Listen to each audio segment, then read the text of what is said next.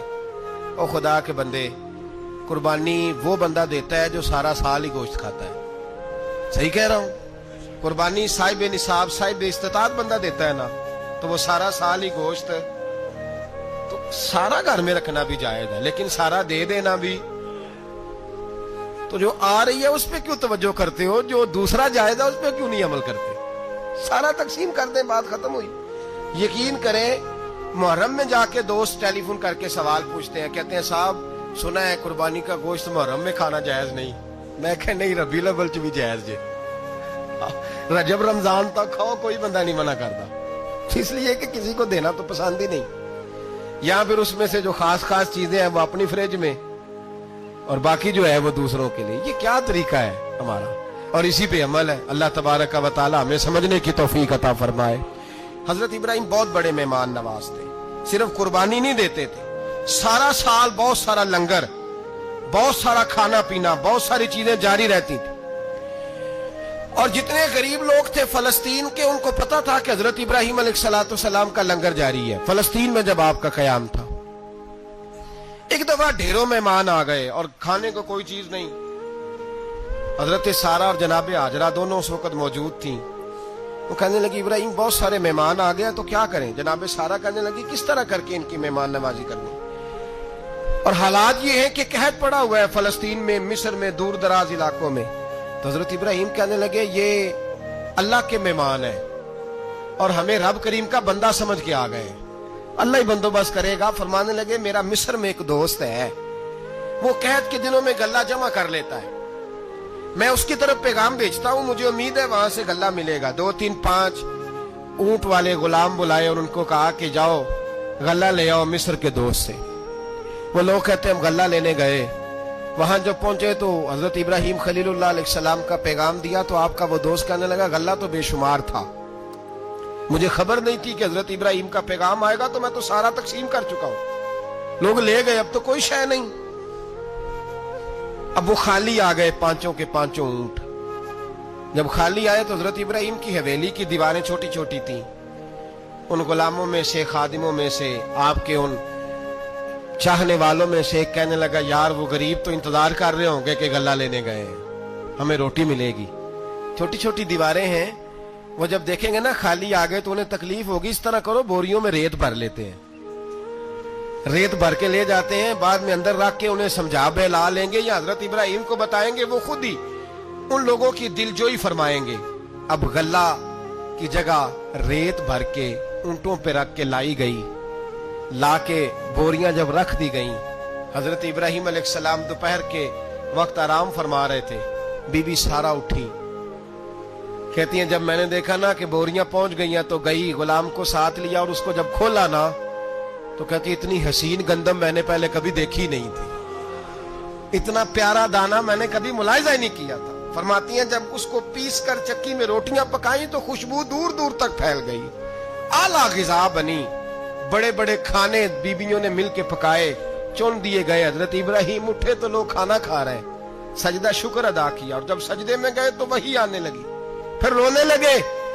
جب پلٹ کر باہر تشریف لائے تو جناب سارہ کہنے لگی ابراہیم تمہارا مصری یار بڑا اچھا ہے,